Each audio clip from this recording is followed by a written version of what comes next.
Hi YouTube, Charlie Black 20 back again with another movie review. This time I'm reviewing the 1963 Disney classic, The Incredible Journey, based off the novel with the same name from 1961. It is about these three pets: Luoth, the Labrador Retriever, Bodger, the White Bull Terrier, and Teo, the Siamese cat, in Canada, and their 250 wilderness journey home. It starts off with us being introduced to the pets at the house of John Longridge, who is not their owner. He is the best friend of their owners, the godfather to the daughter, an unofficial uncle to the son, and best friends with the father, James Hunter. Bodger belongs to Peter, the oldest boy, Teo belongs to the daughter, and Luoth belongs to the father as their hunting dog. And he is watching them while the hunters are off to do these series of lectures in various colleges. So John is watching them, and he gets a phone call at his house, which again is kind of a little ways in the wilderness, and he gets a call from Mrs. Oakes, who is basically his housekeeper, and she tells him that she's not going to be at his house in the next morning until 9, and he's leaving early because he's going on his seasonal duck hunt, and he's leaving the animals with her. And so they get disconnected because the phone lines are, in the 60s, they were not very good. So he writes a note while the dogs and cat are outside on 2 pieces of paper, and he puts them on the mantelpiece under this paperweight kind of thing, explaining that that he needs coffee for the house and a certain amount of food, and that he's taking the dogs and the cat. And on the second half it says, out for a morning run. And he gets up the next morning, and he's talking with Luoth, again, the Labrador Retriever, who's the youngest, and he has been the lonely dog. He's the one who misses home the most, and he hasn't shown a lot of affection to John, and John asks him to keep an eye on the other 2, and that he'll be back soon, and that things will be okay, and Luoth gives him his paw, which John says is the first time, and calls him a charmer. And John leaves in his car, and the animals are left by themselves. There's no one there yet. And Luoth gets this instinct to go home and return to his. So Luoth gets this feeling, and he heads out on the road. Bodger, who is the oldest, like 11 years old, quickly follows him, and Teo Cat, again Siamese cat, follows. And they begin their incredible journey to their home. And they're going straight through the wilderness to the west. And so the next scene is Mrs. Oakes showing up a few hours later, and she doesn't see the animals. She's like, where are they? What's going on? Where have they gone? And she finds half the note that was left behind. The other half had burned in the fireplace when Teo Cat had accidentally knocked over that paperweight on the mantle during the night. And so it says that John has taken the dogs and the cat. So she thinks that the animals are with John Longridge on his duck hunt. And we cut back to the animals as they are heading down these roads and through this countryside. And we learn that Bodger is really having a tough time. They stop once to get some water and for Teo to catch a fish. And Luoth is trying to avoid human contact like they had under the bridge to avoid being seen by a car. And then they are going through the wilderness again, and Bodger's body just completely collapses. He's exhausted. He's an old guy. He can't do it that well. And so Luoth and Teo both stop as well in this little small swale. And Luoth goes to get a drink of water. Teo hunts after this bird. And in the meantime, these two black bear cubs come in and introduce themselves to Bodger. They are very personal and up close. And they start licking his face and climbing all over him, but he's not very much fun because he's just laying there. So they start fighting with each other, and the loud racket they make brings their mama running.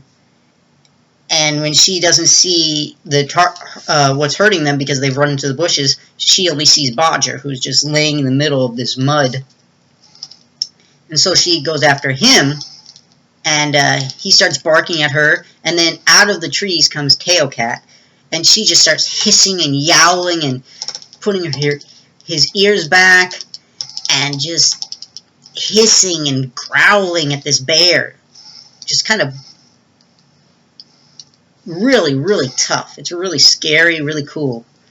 And this confounds the bear for a moment, and then Luoth comes out of the bushes and starts barking at the bear as well, and that makes the bear run away in the end.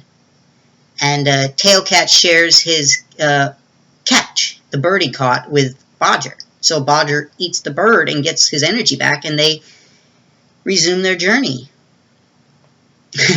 And we see some of the things that happen, like during the journey, Bodger knocks over a trash can at this one house and gets a shotgun blast coming after him and his friends while he gets a bone out of the trash. And we also see Luoth manages to catch a rabbit while Bodger, Teo find this old hermit who brings all three of them to his shack, his little log cabin, where he's making stew for himself. And he's a really weird guy. He's got a crow on top of his head on his hat. He has a chipmunk in the place. He talks to the animals like they're humans. And he sets 4 places at his table full of stew, but he proceeds to eat all the plates when the animals don't eat it because he's asked them to sit, and the dog sat on the floor, and the cat sat on a chair but didn't eat. And so he's really in his own world, and he keeps referring to them like they're humans. Like completely human, like not even vaguely dogs or vaguely cats, they're just humans.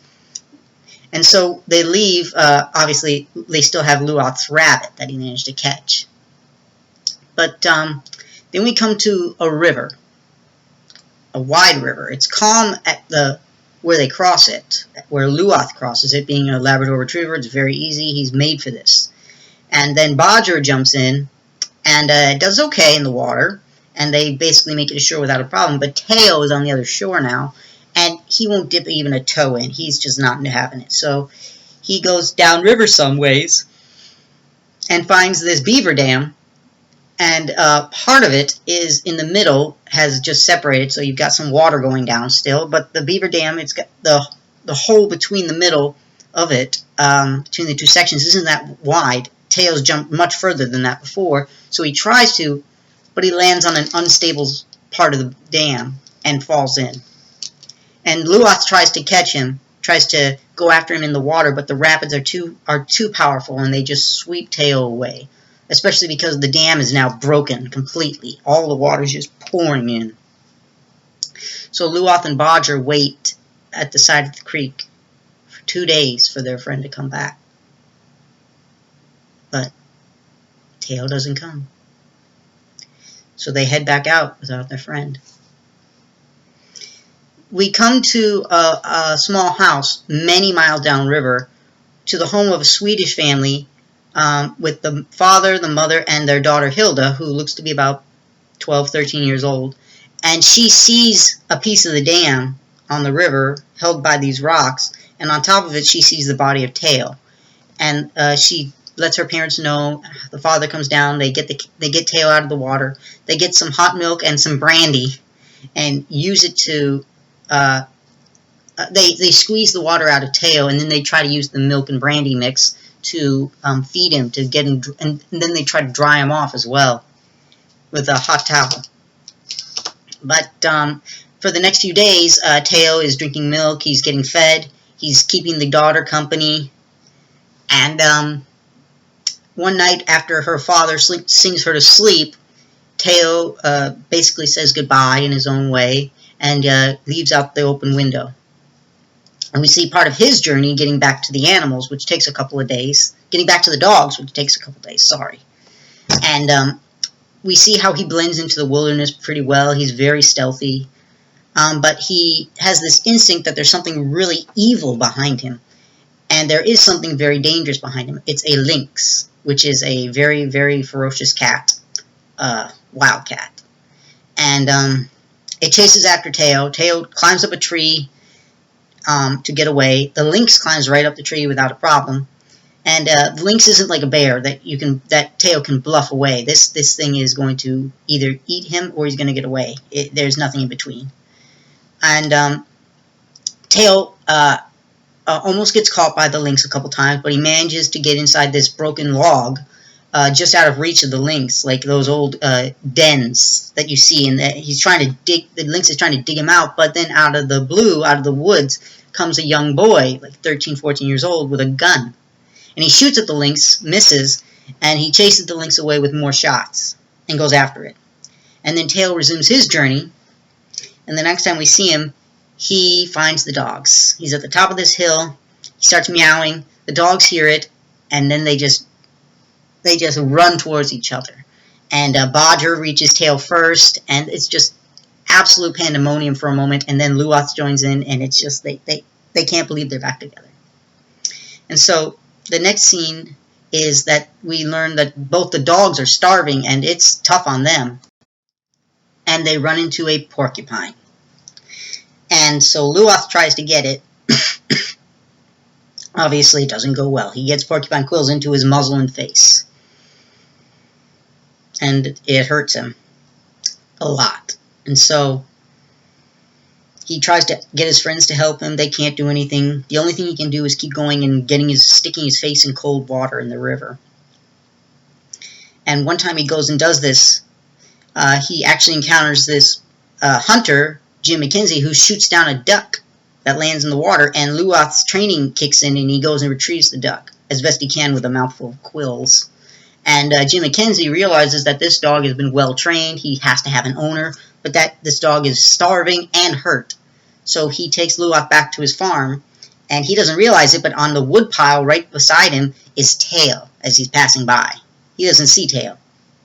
And when he gets inside the house, he finds his wife Nellie has had a visitor of her own, old Bodger, who has literally come to her door begging for food. Apparently he, as she says, smelled the bacon, and she's giving him cups of milk, plates of milk, and it's obvious to the two of them that the two dogs know each other, and Jim McKenzie says they're probably traveling together, but we got to help him first. We got to help this dog first. And so he tries to take the quills out with the pliers, but Bodger gets in the way, and he starts growling. He almost bites McKenzie until Nellie lures him away with food into another room and shuts the door. And Luoth is whining as they're pulling the quills out, and Bodger is jumping at the door, barking like he's ready to knock it off its hinges. But they finally get the last of the quills out. They put some antiseptic on, and Mackenzie says, I'm going to put an ad in the paper tomorrow when I go into town, and we'll take care of the dogs then, until then. And he puts them in his barn for the night with a latch, a hook latch. But Teo, being the great stealth and kind of a crook, he breaks into the barn and opens the door to the area that they've been locked into that has the hook. And it's a latch, basically, and he gets them out. He opens the door. They go to bed and sleep that night in the barn. And the next morning, Luoth his resolve is weakened a little because he's so grateful to this human for helping him. But in the end, his urge to go home is too strong. So all three of them set off into the last, we learned, 40 miles of the worst country, of the worst wilderness country in Canada. And we cut over to John Longridge, who has returned to his home. And this is where we get an idea of how much time has passed. He returns home to Mrs. Oakes, who tells him that the hunters are back because they sent a postcard, or that they're going to be back soon. And she asks him how the animals are. And he says, what do you mean? And she says, well, you took them with you, didn't you? And he's like, no, I never took them with me. They were here when I left. And she's like, well, they weren't here when I got here. And that's when John reflects back on what Luath did when he said goodbye, which is he gave him his paw. And he says that was the first time that ever happened. Mrs. Oakes, they've gone home. And he pieces it together that Luath was very unhappy and just headed straight west towards home, over what they call the Ironmouth Range, which is Canadian wilderness, at the time at least. And Mrs. Oakes is very pessimistic about this because she says old Bodder couldn't have made it 10 miles. And they don't have a lot of hope for Teo either, being a cat, but they suspect that maybe, just maybe, a strong dog like Luath could make it. And so he starts making calls to all these people in various areas, like maintenance workers, timber workers, game wardens, asking them to get information. And they all say, tomorrow, tomorrow, tomorrow. And he's like, it has to be today. And the next phone call he gets that we see, whether it's that day or the next day, is about a little girl, Hilda, who found a Siamese cat 2 weeks ago, and that the cat disappeared, and they didn't see the dogs. And they find out that the place that it was Lintola, which is 100 miles away. And he's very pessimistic at this point. He's like, how can they have seen the cat but not the dogs? That doesn't make any sense. And then we cut to the animals marching through this wilderness, through the snow, over these trees, over this unfrozen river that's starting to have ice in it. We see them walking through this very, very deep snow. Like even Teo's walking through it very, very carefully. And then we've cut to the hunter's house. The Hunter family has returned to their home. John has gotten there, and he's told them what's happened, which is that the animals have marched away trying to get home for the last 3 weeks. And that they got information about the cat, but not the dogs. And now they're just answering a phone call that 2 days ago, or 2 or 3 days ago, a man named Jim McKenzie had the 2 dogs in his barn. And that he saw them as very thin, and that they weren't doing well, and one of them had porcupine quills. And they don't hear about the cat, but they do know the dogs made it there. And that's when James Hunter, the father, points out that the last 40 miles that the dogs would have to cover is the worst terrain that they could conceive of. And he says there's no hope. None. And John is taking a lot of the blame himself. And the wife tells him, no, it's not your fault. This happened. And she explains that Peter, the boy, he's just kind of accepted that Bodger isn't coming back, that he's too old. While the daughter, Elizabeth, thinks the exact opposite about Teo. That Teo's just going to walk in, same as ever. And so we cut to Peter's 11th birthday party. And they're celebrating with cake, ice cream, balloons at their property. And John pulls out a birthday gift, which is a note, a pedigree paper for a new Bull Terrier white puppy for Peter, to not replace Bodger, but to try to cheer Peter up. And that's when Elizabeth is going to get the ice cream, and she says she hears barking, and we hear it. And then she's like, Dad, that's Luath. And James is like, honey, not now, don't do this. And then Peter's like, wait, I hear it too. Try calling him. And John says, James, Luath might have been able to make it. And so he does the whistle. And then Luath comes bursting out of the bushes on the hill. And there's this beautiful music. And they just run down to the fence and they find Luath and they just greet him. And it's just amazing. And in that moment, everything's forgotten until Elizabeth hears the meowing of Teo. And there's Teo halfway down the hill already and just jumps into her arms. But then Peter, in his birthday tuxedo, he is looking sad, but he's resigned himself already that Bodger wasn't coming back, that he was too old, but that he's glad Luoth and Teo are back. And then he looks up the hill, and we see his eyes widen a little, and there's Bodger. And he climbs over the fence and starts running towards him, and Bodger, as he's getting closer and closer, he's running faster and faster and faster, and all of a sudden he just sprints, and he rams into Peter so hard that he knocks Peter over, and he's just trying to lick him up and down, lick his face, get him all over, and then Luoth and Teo join in, and we hear the end of their incredible journey.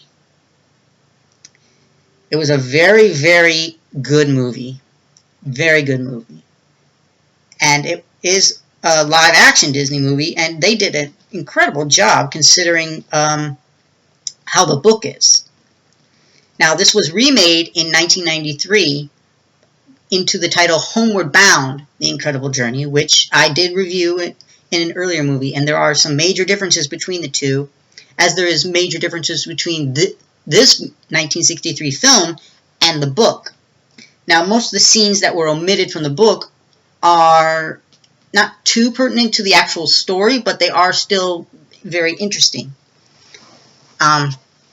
So one example of what was left out of the book, that was a few examples, I mean.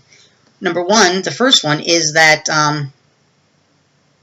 the animals did not take to sing with John Longridge right away, especially Luoth. And it took the combined effort of himself and Mrs. Oakes, especially with food, to get them to become comfortable, at least. And that we learn that Bodger is blind in one eye, and that he goes to visit children at the schools, and he's really great with kids. And we learn that Bodger and Teo really hate other cats, and that they terrorize their entire neighborhood, so much so that the only reason they let Luoth in is because he came in very, very respectful. And, sorry. Another thing that's left out is that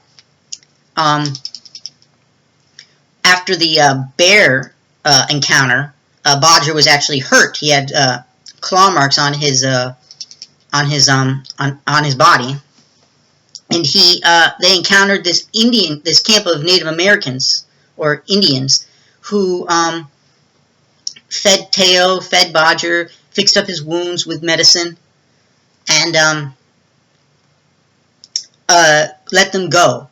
They said goodbye to them, and they saw it as a great omen for their tribe, and actually that their crops came out so much better much later. They talked about that with John Longridge in the book. Another thing that's different is that we don't usually see Luoth's point of view too much. We see it occasionally, but we see it from all three of them, as we do in the movie, even though the movie is narrated. And the main one is Bodger. He's the one we stay with the most, I think, because he is the most vulnerable. And so another scene in the book that's left out is that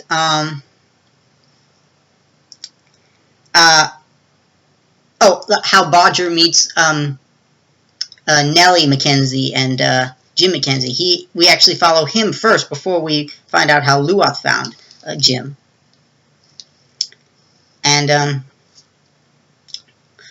one more thing, a big major thing, was that Luoth and Bodger, while they were by themselves without Teo, they actually raided a farm and took a chicken.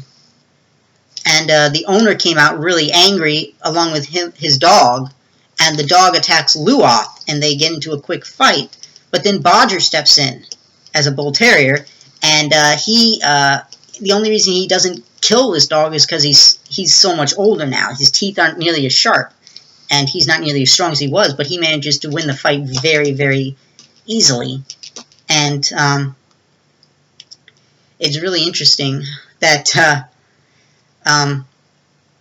Bodger actually not only wins the fight, but that night he actually catches a field mouse for his dinner, which he gains a lot of confidence from winning this fight. And so those are the main differences. Like, those are the things that were omitted from the film. And I can understand why you don't want to see dogs hurt, and you don't want to see animals. You don't want to see a dog fight, even in the 60s. So, it's a really good book. I do recommend going to read it. It's just called The Incredible Journey. Very easy to find. It's not a long read, less than 100 pages, but very, very good. And those are the main differences from the book in the scene, in how the scenes work. You get a lot more of the animals' perspectives rather than their thoughts. And it's really good. Now, the differences between this movie, again, made in the 60s, to the one made in the 90s, Homeward Bound, is that Luoth is the leader. He's the young dog. Whereas in Homeward Bound, the older dog, Shadow, the golden retriever, is the leader.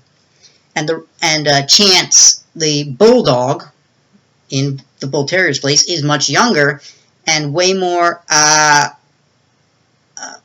physically fit. He's much funnier personality. And then the biggest difference is obviously Sassy, the Himalayan cat, who is absolute prissy cat. Absolute epitome. Like, oh, I don't swim. I just had this coat cleaned. I need a velvet cushion. All that stuff. Whereas Tail Cat was very, very independent, could catch his own food, very easy. I mean, Sassy could catch fish, but Tail was a full-on hunter.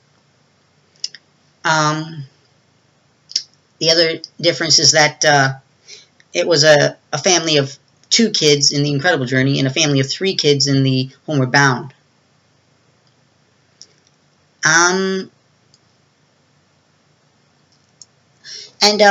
Again, I think the other major difference is that in Homeward Bound, you did not have a narration by a single person. You had a narration by one of the characters, Chance, Michael J. Fox.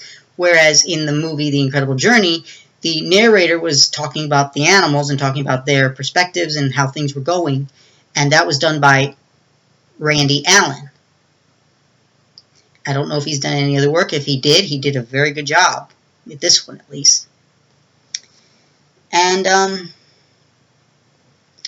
that's really all the differences in the movies. Oh, the biggest difference is the geography.